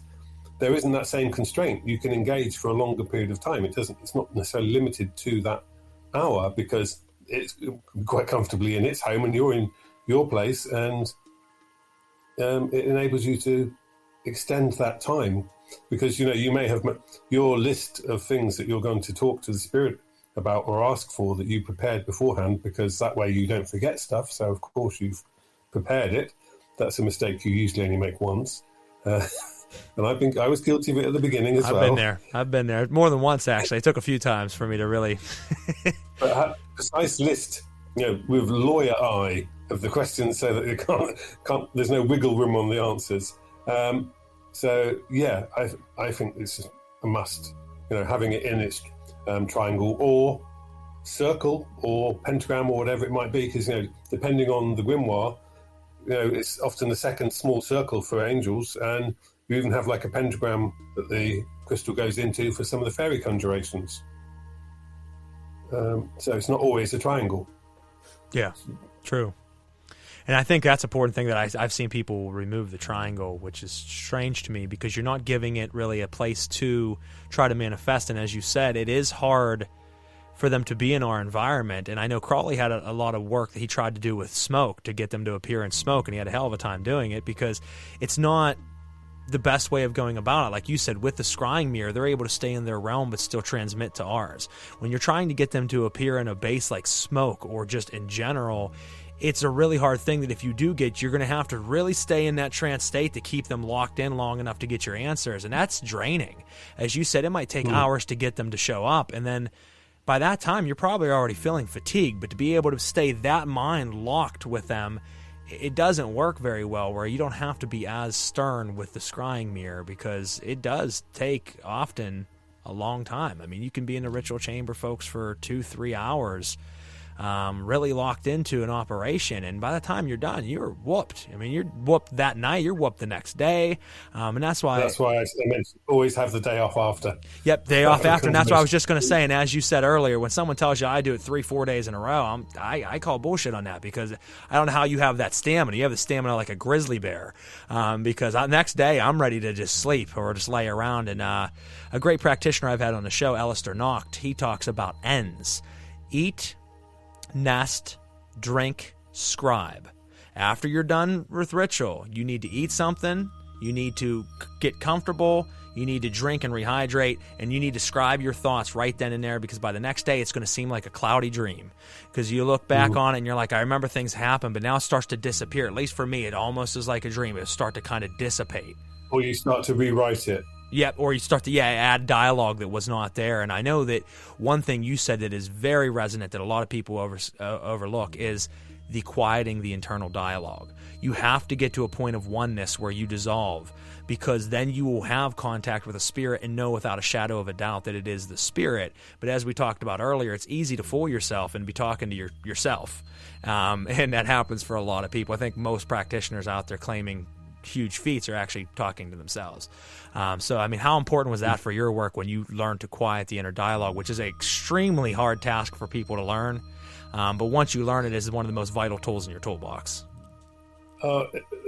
Essential. I mean, I was lucky, I suppose. When I was 21, so I've been doing like 2 hours daily practice for 7 years. I had just been in a ritual in the group I was in Oxford, and I went into like a samadhi type state, oneness with the universe. Yes. And I came out of it and I realized my internal dialogue was gone. And I started talking, and then I switched it off. And that experience had enabled me to switch the internal dialogue off at will.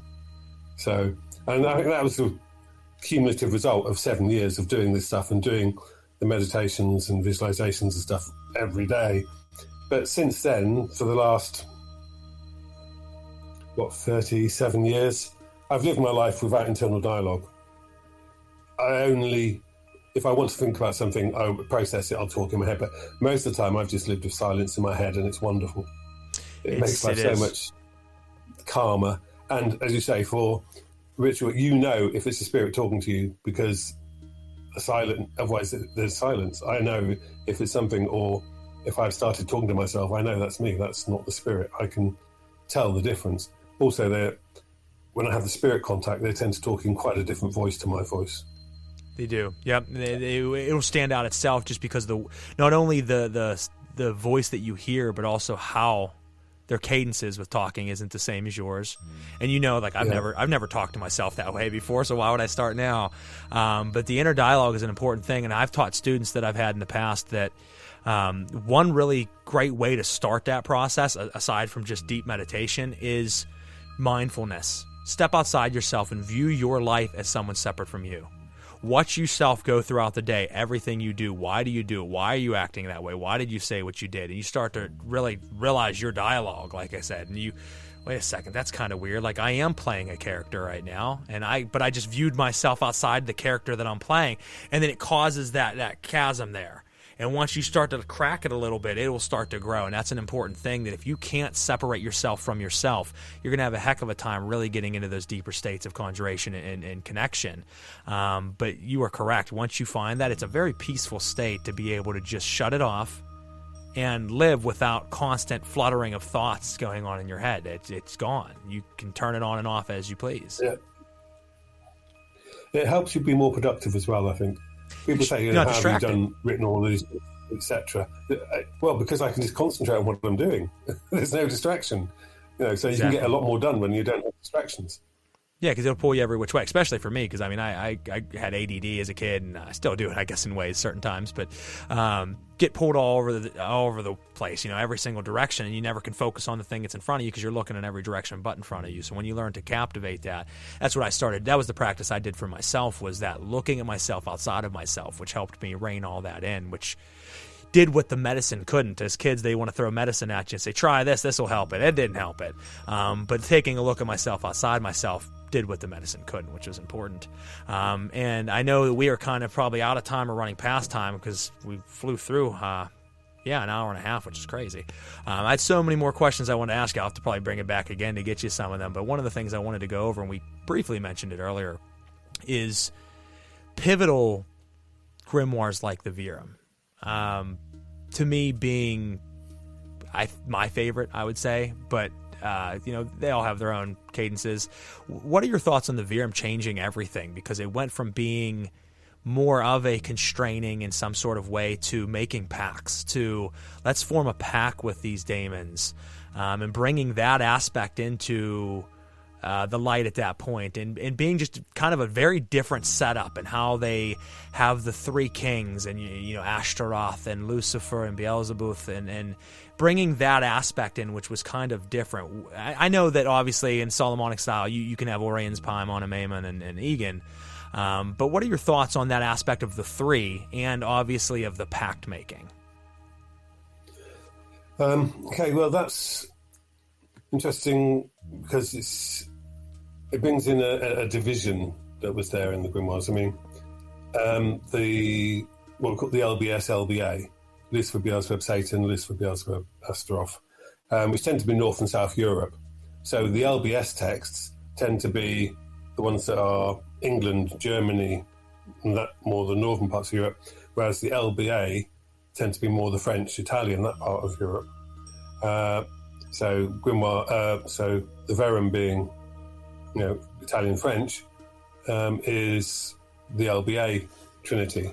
So I think those two, or occasionally you get LBSA and you get the four, as the ruling triumvirate with then the four kings underneath, is a really effective hierarchy. And I think that was, whoever put the Verum together. I mean, there's bits of stuff in it from Grimoire Papernorius and other texts, but it has to be, it's like a genius text, really. I mean, you say it's one that creates this shift that makes things more practical and doable in a way that you can engage.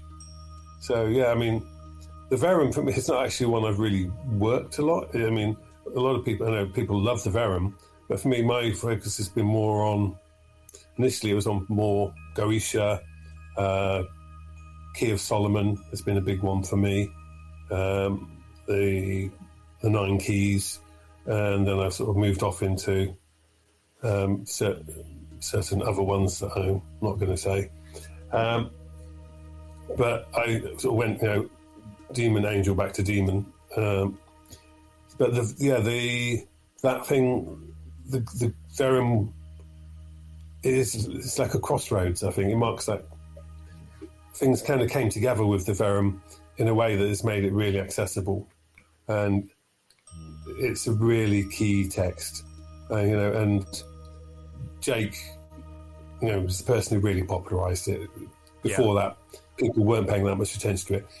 That is one of Jake's huge contributions. That was his baby, yeah.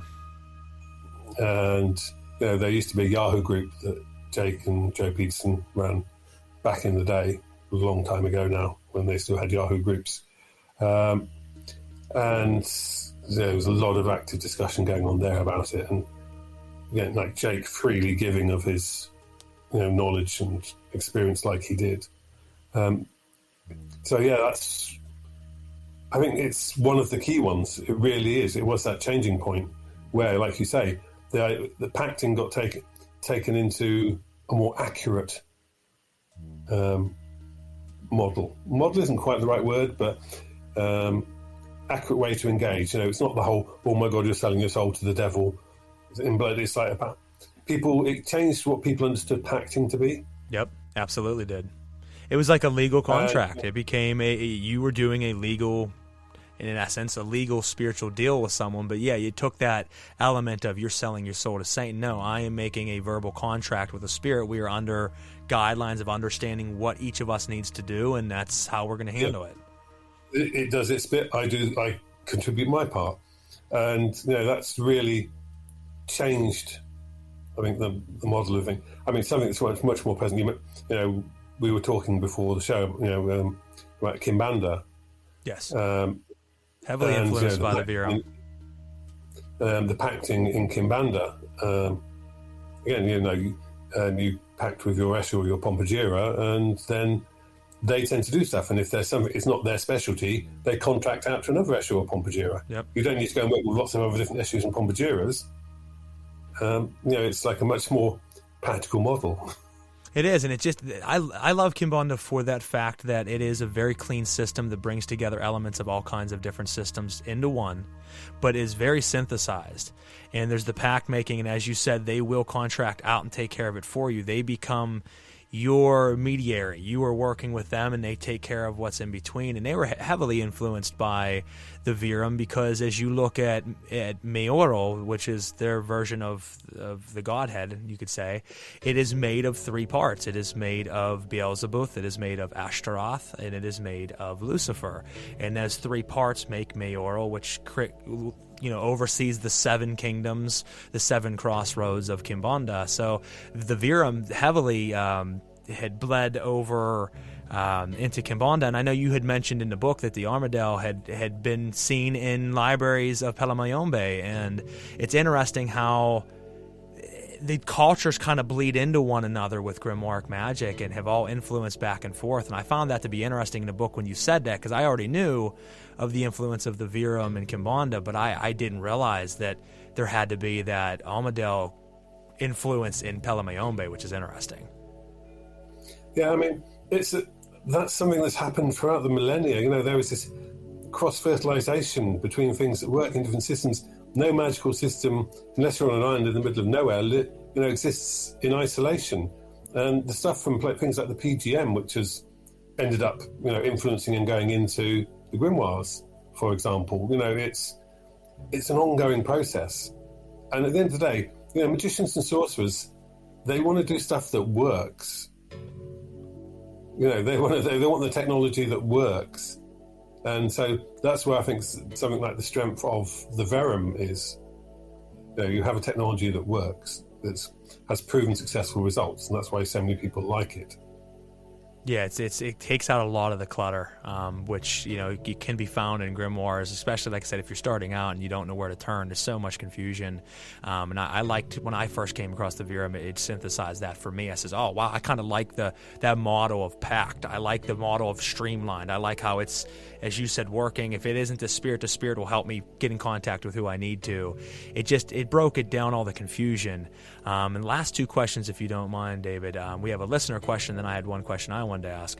Listener question said, this is from Gary. Gary, I'll throw it up on the stage. Or up on the screen. It says, jumped in here really late. I just have one question for David. If it hasn't already been asked, how have the Four Kings enriched your practice? Which is interesting, Gary, because we were just talking or briefly mentioned Oriens, Paimon, Amaimon, and Egan. How has that influenced or impacted your ritual, or has it? I mean, I've worked with them in the past, but not hugely. It depends how you take the Four Kings. See, I have worked with a different set of Four Kings, by which I mean the four elemental rulers of the salamanders, the Undines, etc. Yeah. And I pacted with those, and so through the four pacts I have there, I've a lot of work done by elementals rather than other spirits like angels or demons. So I've worked with them a bit, but I wouldn't say that it's hugely affected my praxis or my life. I think they are spirits that need more attention, of all of them. I think I suspect in the next few years there's going to be a lot more material out there about the four. There's a course right now, and I was trying to look up. There's another set of four that I seen, and we mentioned Poke Rungian earlier, with his Master Mandala of the Shem and all that. He used four different demonic kings that. Here it is. Let's see. I had to look it up to see who he used.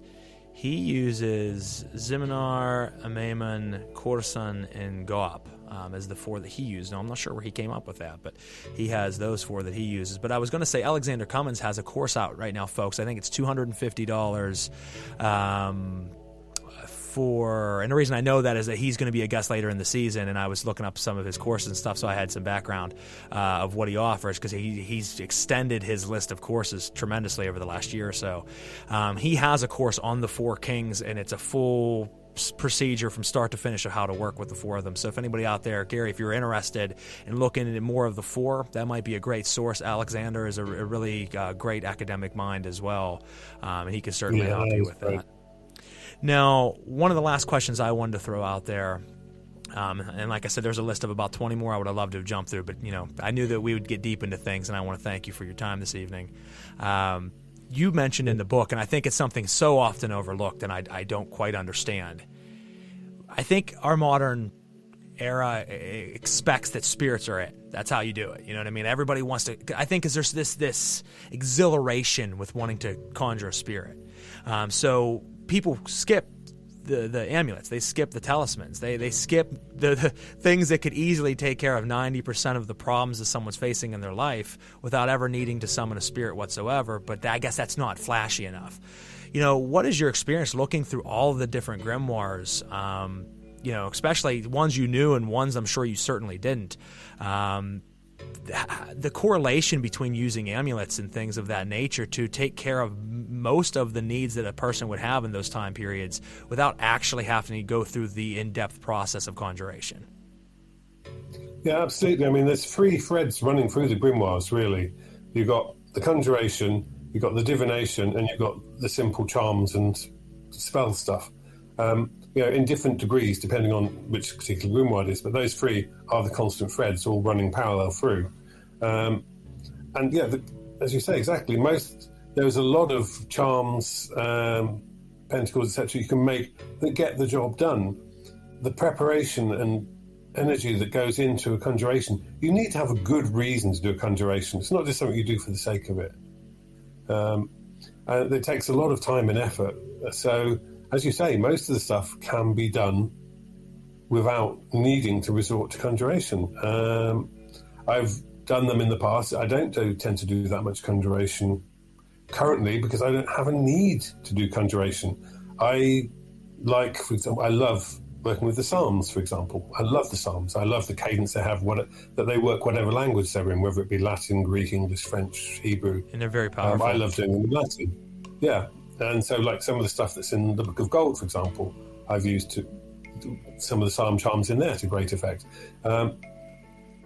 It's like you say, it's people want the CGI effects. Yep. At the end of the day, there's ancient Egyptian lines that said Heka was given to mankind by Ra to ward off the arrows of misfortune. And that's the thing, at the end of the day, when you do ritual, you're doing it to shift probabilities of desired outcomes. If you're already having those desired outcomes, you don't need to be doing ritual, because at the end of the day, and this is something that people get hung up on sometimes, magic is not just ritual. Ritual is an aspect of magic. Magic is about your entire way of being, how you live your life. Absolutely. So the rituals are part of that, but a lot of it is just your day-to-day, how you conduct yourself, how you treat the world around you, how you engage with people. It's everything, so just taking it as all about rituals, you're losing the point then if you do that. I think everybody should do, if they're interested in grimoires, should do some conjurations, have the experience, because the first time you get that genuine spirit contact, it changes everything, as we said earlier. But doing it for the sake of it, no, it's not. It's not going to get you very far. I agree. I think it's a waste of time to constantly be in the ritual chamber trying to evoke a spirit whenever, as you said, it's a lifestyle. It's who you are. It's how you see the world. Carlos Castaneda, in his phenomenal books, and it's a term I use constantly with everyone, place of pivot. Place of pivot is how you use the world, how you see the world, and how you interact with the world. And that's who your magical being becomes, because as you work your magic, as you connect to these spirits, it becomes everything you do. Going to the grocery store can be a magical event. Driving to work can be a magical event. It's how you see the world, how you interact with it. And once you start to incorporate that into your being, your whole entire life and perspective and everything changes. So there's not even a need as much to do ritual. And when you do ritual, most of those rituals can be consecrating a sympathetic link. It can be making an amulet. It can be doing something of that nature without ever having to call those beings. I like to look at how can I make my magic powerful enough that I don't have to call them hardly ever. At this point in time, I only do a full-blown evocational ritual a few times a year. And I'm fine with that. I don't need it more than that. Doesn't mean that I don't have an altar. I have an altar to Hecate. That's a daily practice there for me. But I pay devotional tribute to her every single day. But I don't do full-blown conjurations of spirits from the PGM or anything like that without needing to. You know what I mean? Like it's just something that I think that the perspective these days is, as we know, need it, and they need it now on demand, and we want it, and we want to see it right this second, and even though I don't need to see her, I want to see her. So that mindset, folks, I think has to stop and make it practical for you.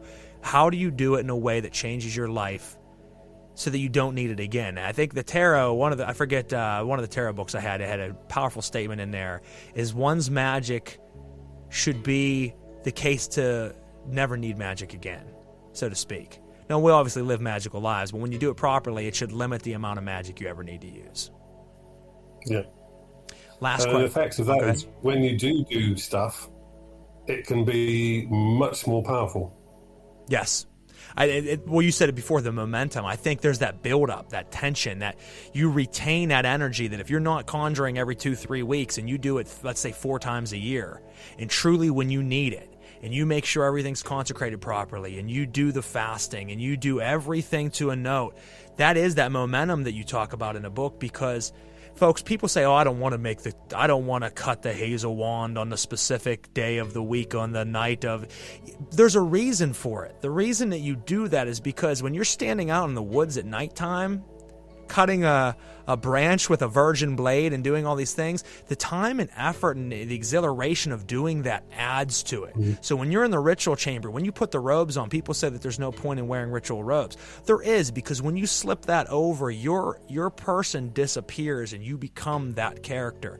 You become the god within the ritual without inflating the ego, though. You still have to have that, as David said.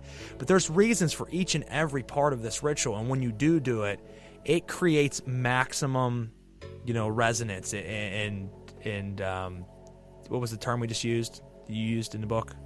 We just said it a second ago. Magical momentum. Momentum. Sorry, it left me there for a second. You create that magical momentum to really bring forth your desires into fruition. So, folks, just start to look at it a little bit differently. Go buy the book, but both books, the Grimoire Encyclopaedia. Look at it once again. I'll show it to you. It's huge. Look at this bad boy. Like I said, that thing is huge. That's one of two. Go pick it up, read through it, practice ancient forms of magic, and do them appropriately, because there's something within that field that can't be replaced in any other style of magic. And as we talked about, if you haven't had that true, and I mean, you have to ask yourself, that true experience of evocation of a spirit, once you do, and you're no longer playing yourself or playing into the fantasy, and you have it, everything changes forever. And it'll become something that you'll never let go of. People quit magic because they get frustrated because they haven't had it, but they also don't follow what they need. If you want to be a professional boxer, you don't skip gym day and then just go into the fight ring. You got to be in the gym every day, and it's work. And a lot of people don't make it past the gym to get to the ring. You have to do that, but I promise you, if you do, when you step in the ring, you have a great fight. And it'll be a wonderful thing that you live the rest of your life. It'll change every aspect of your life. So, last question for you, David, and I think we'll jump off here and let you go. Out of your research into the writings of these books, what was the one thing that just blew you away? I mean, whether that's a grimoire that you didn't know about, or whether that was an aspect of something that you kind of connected the dots that you never knew before. What was the one thing that you would say that you just weren't expecting at all that kind of fell into your lap during this research? There were a lot of them, but the one that springs to my mind first was back in 2005, I suggested that I thought there'd been influence from the macabre tradition into the grimoires. The Jewish macabre tradition. And, based on things I've seen, I didn't have definitive evidence, but I made the suggestion. I felt there was. And recent work, and something that I mentioned that's there in the grimoire, Summa Sacra Magicae, which people are working on, it's going to completely rewire and change things a lot, because it's huge. It's 800-page working manual. It's the first place that things like an always turns up. It's incredible. Oh, wow. Okay. So when that finally breaks in English, it's way more important than things like 3 books for occult philosophy, for example. There's a bit in there, and you have the 7 items of clothing that the magician wears, and each of them has these divine names on. Now, one of the 100 books I included was Shiokoma, the Body of God, which is this heretical macabre text which describes the body of God and the measurements of the body of God and these divine names that are on all the different parts of the body of God. And in Summa Sacra Magicae, the names are embroidered onto the clothing that the magician wears. So you are literally wearing the divine names from the body of God on your clothing. So you are embodying yourself with God to do the conjuration. So that verification of something from a macabre text from centuries earlier, that's from about 6th to the 9th or 10th century, into Summa Sacra Magicae, which is, I want to say 1346, if I remember correctly. It was just so nice to have that validation that my instinct that there was macabre material creeping into the grimoires was proven. So that was one of the things that blew me away when I had that realization. It's nice to see it connect the dots, absolutely, and get that assurity of like, okay, wow, I've always thought this, and it came to fruition by discovering it in old text. And I like the fact of how you said that having the pieces of clothing actually stitched with the name of God on you to embody and fully absorb that identity during ritual to become God. I love that. Yeah, I mean, that's in volume 2 in the section on all the different tools. That's the detail that's mentioned in there. But yeah, so because in Climbing the Tree of Life, in the introduction, my book on Qabalah, my first book on Qabalah, I mentioned this connection. So I put it in print in 2005, saying I think there's this connection. So it's just nice, 17 years later, to have the validation that I had been right. You have intuitive jumps and realizations, but until they're proven, that's what they are. They're these intuitions that you think, you're pretty sure of it, but it's nice to have there it is on paper or vellum or in front of you. I was actually correct. Yay. I love that. No, it's good to see it come to fruition, like you said, and it didn't happen overnight. And as you said, you put that book out in 2005. So you're talking, 15, 16, well, I guess almost 18 years later, it came to fruition in the newest work. So that's amazing to see that happen. Sometimes you just got to wait for it, but it's there. And Qabalah seems to seep its way into pretty much everything. I mean, there's no really greater system of explaining everything. In my personal opinion, I mean, from the creation of God to the creation of worlds to the astral to the physical to everything in between, the Sephiroth, the Qlipoth, everything. It just is such a nice meta system to explain every aspect of everything, and you end up finding little seed corns of it everywhere. Yeah. I mean, some people say there's no Qabalah in the grimoires. Granted, most of them don't, but there are grimoires that do have Kabbalistic stuff in them. Yeah. And I mean, and you think about it, still, the Christian aspect came from the Judaic aspect. So, I mean, even though it's not inherently there, it still is in its own way. But if you look at it like that, I mean, we couldn't have had the Christian grimoire style if it wouldn't have been evolved from the Judaism and the Qabalah and the thought of that time. So its essence is there. It's just kind of masked under a different form. Yeah.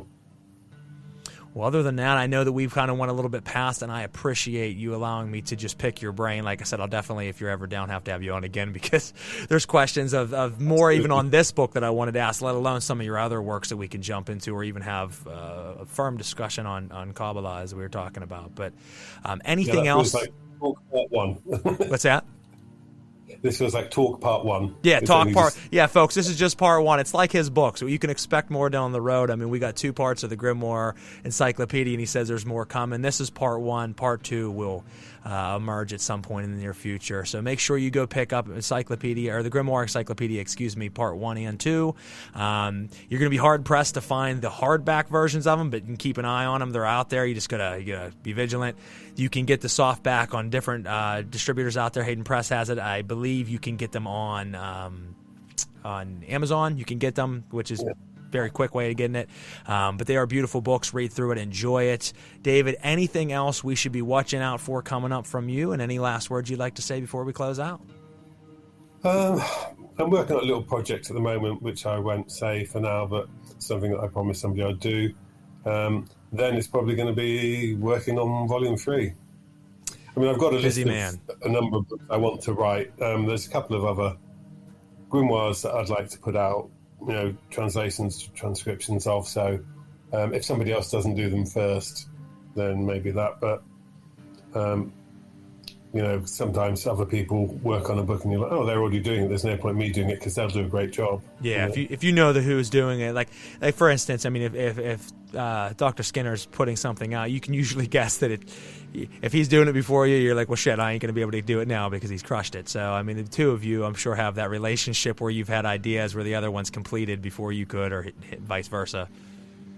Yeah, I mean, with Joe Peterson, I another great one. Know what he's doing so not to do that. It's like the Book of Oberon, he did that with Dan Harms, and Steve and I had started working on it, and Jake had started working on it, but we found out that Joe and Dan were doing it, and they were further along than us, so we all just said, you're going to do an amazing job, we'll get on with other stuff. You just hit the brakes and just backed off and said, there's no point. There's no point in us putting energy into this. That's respect, though, and I love that amongst you guys.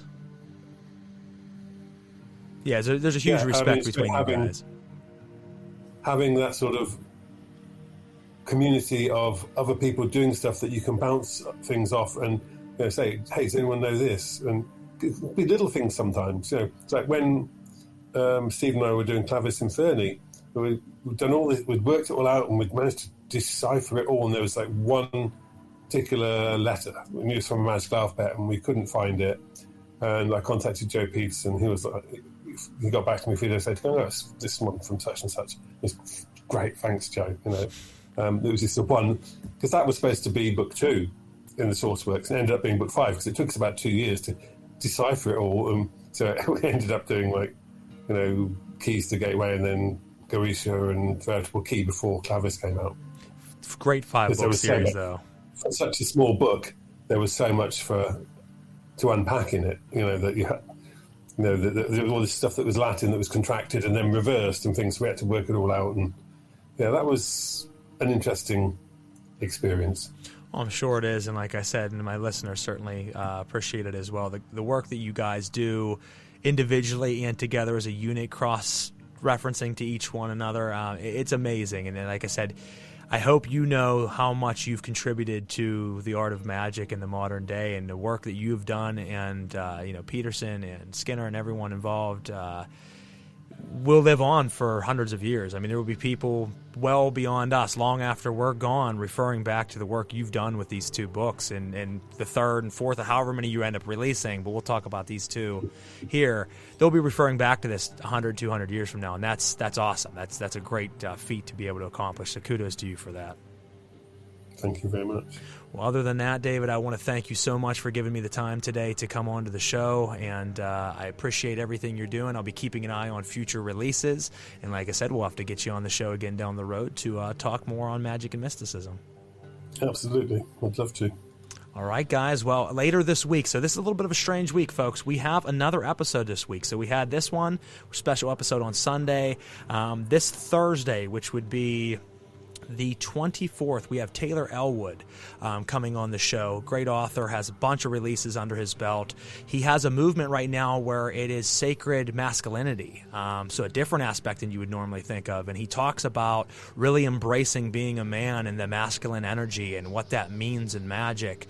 And it's been a movement he started and has been very, very adamant about. And we're going to be talking about that this Thursday. So make sure you tune into that. In a couple weeks, my other show, Celestial Oddities Paranormal Guys podcast, kicks in for season 4. I know there's a ton of you who have been messaging me left and right because we ended up delaying it 2 months. There was a passing of a family member of my partner, and that kind of threw everything off. We are kicking into that in 2 weeks, so be excited for that. Other than that, guys, make sure you support David's work, and we will catch you next time on Nights of the Nephilim. Have a great night.